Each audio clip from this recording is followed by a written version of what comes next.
दोस्तों, तारा जो एक किन्नर थी। किन्नरों के बारे में दोस्तों आप सब जानते होंगे। लोग उन्हें अलग अलग नज़रों से देखते हैं। ज़्यादातर उन्हें सम्मान की नज़रों से नहीं देखा जाता, लेकिन तारा ने इतन किन्नर होते सोते भी बहुत मेहनत की और समाज में उन्हें सम्मान दिलाने का प्रयास किया। लेकिन इसके लिए उसे कितनी कठिनाइयों का सामना करना पड़ा, इस कहानी में हम जानेंगे। दोस्तों, राधे राधे। एकता सुविचार में आपका स्वागत है। आज की कहानी हमारी किन्नरों पर है। अगर कहानी पसंद आए तो वीडियो को लाइक और चैनल को सब्सक्राइब जरूर करें और कमेंट सेशन में राधे राधे जरूर लिखिएगा।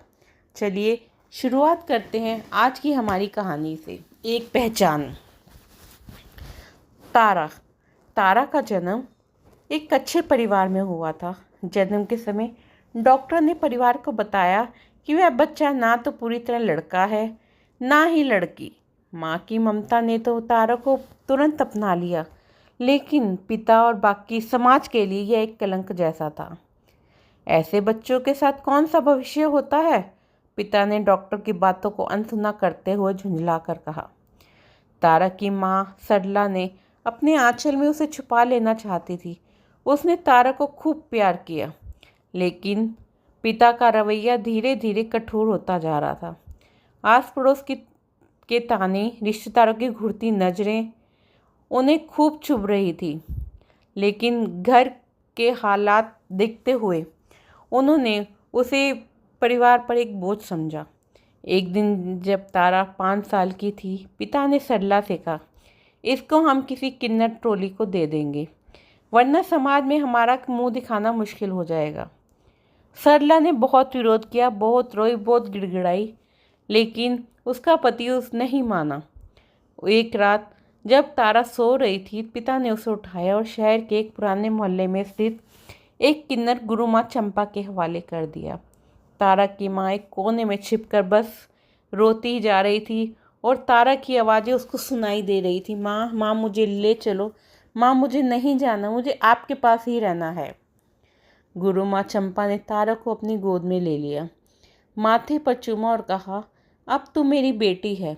ये दुनिया तुझे जैसे चाहे पहचाने, लेकिन मैं तुझे अपनी रोशनी ही समझूंगी। किन्नरों की वह बस्ती रंग बिरंगी थी, लेकिन उन रंगों के पीछे छिपे थे अनगिनत आंसू।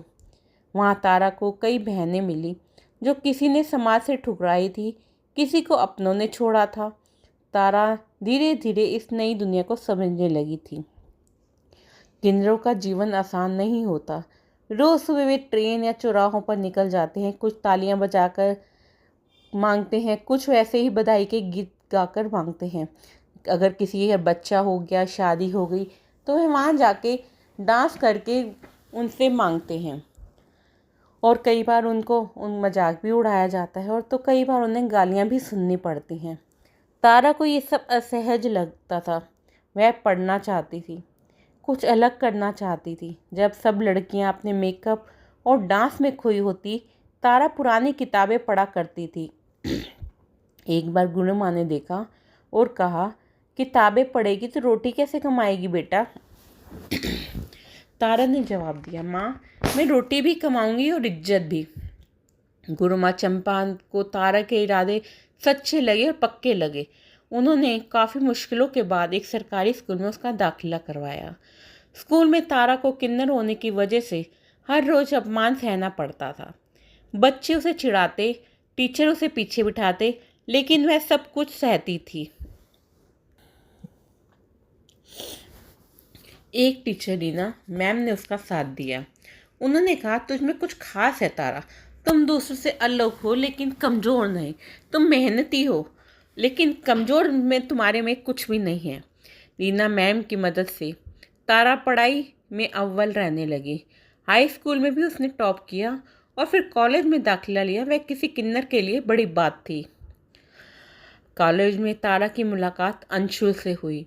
अंशुल इंजीनियरिंग का छात्र था और शांत स्वभाव का लड़का था। वह दूसरों की तरह तारा को घूरता नहीं था, ना ही सवाल जवाब करता था। वह बस मुस्कुराकर हेलो करता था। यही तारा के लिए बहुत था। धीरे धीरे दोस्ती बढ़ी। लाइब्रेरी में पढ़ते पढ़ते, प्रोजेक्ट्स पर काम करते करते अंशुल तारा की दुनिया का हिस्सा बन गई। तारा को अंशुल पसंद आने लगा, लेकिन उसने कभी अपना सच नहीं बताया।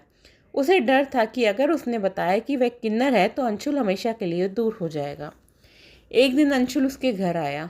पहली बार किन्नर मोहल्ले को इतने करीब से देखा तो वह चौंका, लेकिन उसने कोई नकारात्मक प्रतिक्रिया नहीं दी। अंशुल ने पूछा, तुमने इतना सब कैसे झेला? इतने अच्छे घर में जन्मी लेकिन उन्होंने भी नहीं संभाला। तारा की आंखों में आंसू थे। उसने कहा, जब सारी दुनिया तुम्हारे खिलाफ हो तब तुम्हें खुद से प्यार करना आना चाहिए। अंशुल ने उसका हाथ पकड़ा और कहा, मुझे तुमसे फ़र्क नहीं पड़ता तारा, फ़र्क पड़ता है तो सिर्फ तुम्हारे दिल से। कॉलेज के बाद तारा ने नौकरी ढूंढने की कोशिश की, लेकिन कोई उसे अवसर देने को तैयार नहीं था। जब जब उसने इंटरव्यू में अपनी पहचान बनाई, सामने वाले का चेहरा ही बदल गया और उसने ना में जवाब दिया। अब तारा ने तय किया कि वह खुद का कुछ करेगी। उसने एक एनजीओ खोला, सपनों की उड़ान। वह किन्नर बच्चों को पढ़ाई, सिलाई, संगीत और आत्मनिर्भर निर्भरता वो सिखाने लगी। उसका एक ही मकसद था, रोटी भी कमाए और इज्जत भी। धीरे धीरे समाज में उसका काम पहचाने जाने लगा। अखबार में उसकी खबरें छपने लगी कि किन्नर समाज की बेटी ने रोशन किया नाम। एक दिन तारा की माँ सरला वृद्ध आश्रम में रह रही थी। उसने तारा की सफलता की खबर टीवी पर देखी। आंखों से आंसू निकले। सरला ने तारा से मिलने की इच्छा जताई। तारा अब भी माँ को नहीं भूली थी। वह वृद्धाश्रम पहुंची। माँ उसे देखकर रो पड़ी। मुझे माफ़ कर दे बेटी, मैं मजबूर थी।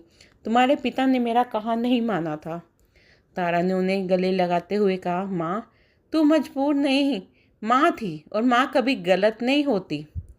एक दिन शहर के मेयर ने तारा को सम्मानित नागरिक के पुरस्कार के लिए मंच पर बुलाया। तारा ने साड़ी पहनकर, माथे पर बिंदी लगाकर मंच पर कदम रखा। उसने कहा कि मैं किन्नर हूँ, लेकिन उससे पहले मैं एक इंसान भी हूँ। मेरा शरीर भले ही अलग हो, लेकिन मेरा हक, मेरा सम्मान, मेरी आत्मा आपसे अलग नहीं है। मुझे मंदिर में जाने दो, स्कूल में पढ़ने दो, दफ्तर में काम करने दो। हमें सिर्फ तालियां बजानी नहीं आती, हम कलम भी पकड़ सकते हैं, मेहनत से सब कुछ कर सकते हैं। पूरा सभागार तालियों से गूंज उठा। बहुतों की तो आंखें ही नम हो गई। दोस्तों, तारा की कहानी सिर्फ उसकी ही नहीं, हर उस आत्मा की है जिसे समाज ने ठुकराया है, लेकिन जिसने खुद को अपनाया। तारा आज भी सपनों की उड़ान चलाती है और हर बार जब कोई किन्नर बच्चा उसकी गोद में आता है तो वह सोचती है, अब कोई और तारा अधूरी नहीं रहेगी। दोस्तों, ये कहानी आपको पसंद आए तो वीडियो को लाइक और चैनल को सब्सक्राइब जरूर कीजिएगा और कमेंट सेशन में राधे राधे जरूर लिखिएगा। धन्यवाद।